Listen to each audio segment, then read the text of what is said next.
హల్లెలూయా. దేవునికి మనం ఆటంకంగా ఉండొద్దు. మన మాటలతో ఆయన్ని బాధ పెట్టొద్దు.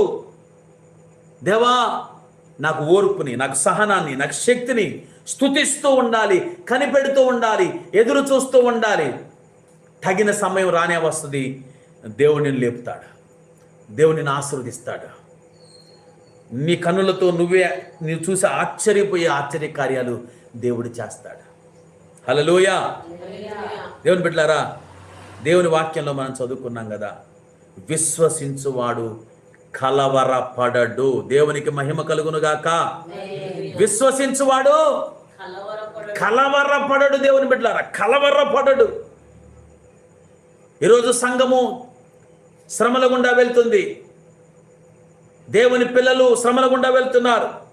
మతోన్మాదులు దూషిస్తారు, వారికి చేతనైంది అదే.